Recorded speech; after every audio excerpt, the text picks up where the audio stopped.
Hey folks, welcome to YT News, and in today's video, we'll be taking a look at celebrities roasting SJWs. But before we begin, make sure you subscribe to the channel and hit the bell icon so that you don't miss out on any of our upcoming videos. Now, let's dive right in. Number 1. Here we have Steven Crowder interviewing a woman from Germany who doesn't seem to know that her country is very suppressive when it comes to speech. When Steven mentions this, she freaks out and starts telling him otherwise. Countries. You talk about multiple countries being shithole countries. Yes. Yeah. How is that not racist? It depends on whether it's a shithole country or not. Okay, if I call That's not saying that you believe you're superior to someone because of of course race. it is. I'm saying you are we are great. I'm not gonna lie. That's I think Germany's kind of a shitty country. Doesn't mean I think Germans are lesser than Americans. I just don't like your policies. Well, that is racist because you would say that Germans are shitty. No, I think Germany's a crappy country for a multitude of reasons. Why is Germany a crappy country? Ignoring the fact that this woman can't for the life of her understand what Crowder is trying to tell her, her attitude and anger slowly rise. Eventually, her brain short circuits and she completely literally has a freak out right in front of what I assume is a crowd of people. Well, you don't have freedom of speech is one of them. We have freedom of speech. No, you don't. You don't have freedom of speech. You're not a freedom of speech. You jail people for unpopular speech. You jail people for offensive speech. Yes, you do. No. I don't. No. Okay, I'm not going to argue with you. Accurate. It is 100% accurate. You're lying. I live. You do not have freedom of speech enshrined in the German Constitution. It doesn't exist. It's not a thing. Freedom of speech. Let me continue on down the list. I worked in media. I worked in news media. We have freedom of speech. We could write whatever we wanted to. No, you don't. No, we do. Let me ask you this. Number 2. Coming up next is a clip in which the infamous Ben Shapiro knocks some sense into an SJW.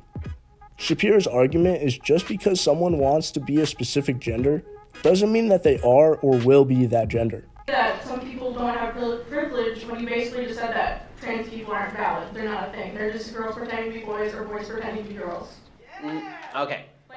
Oh, someone's excited. Okay. Biological, but gender is a completely different thing. No, gender is not disconnected from sex. So. It's not completely disconnected, but it's still a cultural thing. It's still from society. Okay. No, it is not in the mind. Okay, you're not a man if you think you're a man. And I didn't say pretending, or if I did, I shouldn't have said pretending. Let me amend. You said playing. Okay, I said a boy who thinks he's a girl. That's the usual phraseology I use. Not playing. I usually say a boy who thinks he's a girl or a girl who thinks he's a boy, which is. The idea that gender is malleable is something that Ben Shapiro doesn't agree with. From this point of view, the gender you are born is the gender that you are and will remain for your entire life. However, he isn't denying the fact that there are those people with rights and they should be treated with respect, rather than gender is a thing that cannot be changed. Now they call it gender dysphoria. The idea that sex or gender are malleable is not true. Okay, and I'm not denying your humanity if you're a transgender person. I am saying that you are not the sex to which you claim to be. You're still a human being, and you're a human being with an issue that I wish you Godspeed in dealing with in whatever way you see fit. But if you are going to dictate to me that I'm supposed to pretend that men are women and women are men, no. My answer is no. I'm not going to. Number 3. Here we have yet another clip in which Steven Crowder is doing one of his famous change my mind sit-downs.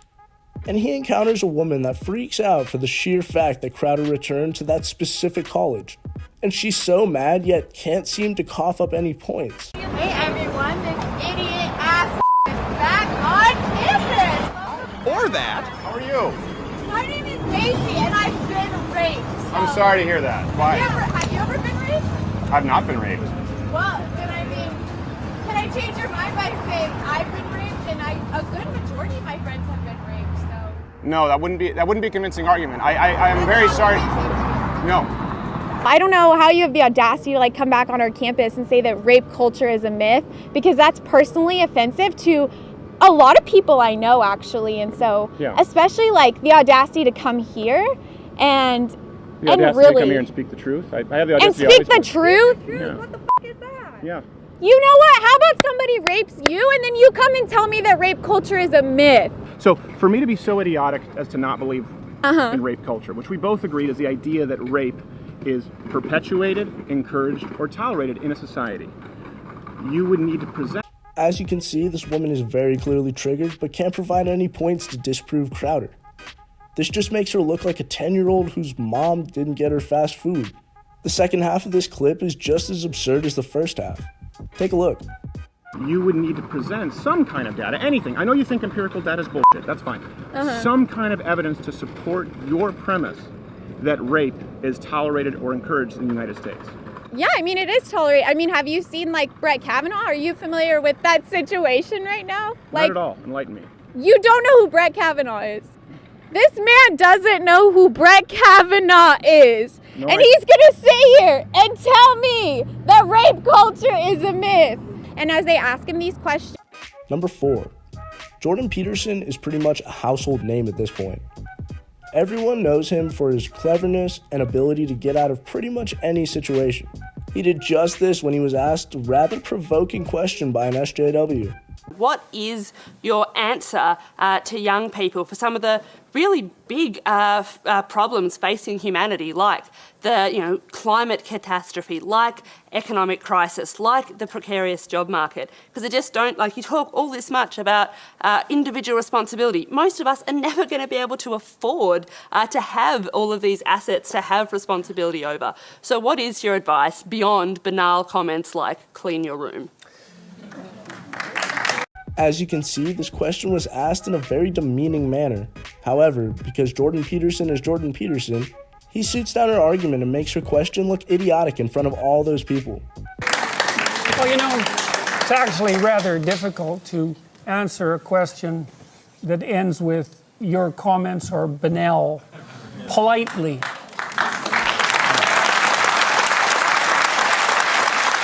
So, I would consider that more of an opinionated personal and political statement than actually a question.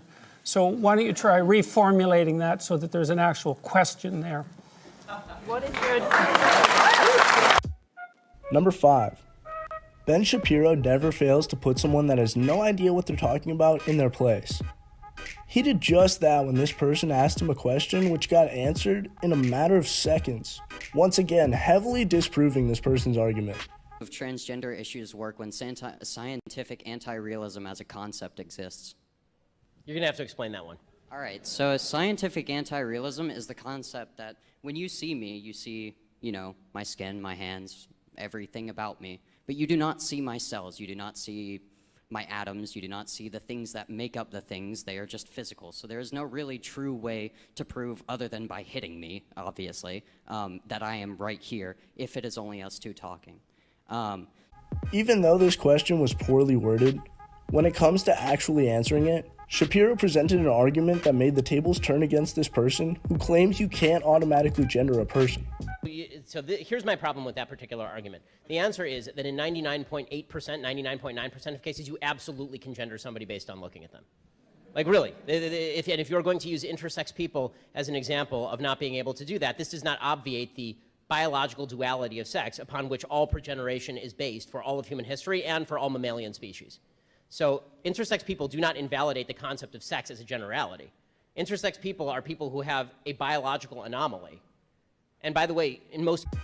Watching the arguments that these SJWs proposed fall apart in front of them is one of the most entertaining things in the world. From Ben Shapiro to Jordan Peterson, SJWs don't stand a chance as long as people like these roam the planet. Anyways, that brings us to the end of this video. Be sure to like and subscribe for more content like this. Thanks for watching, and we hope to see you in the next video.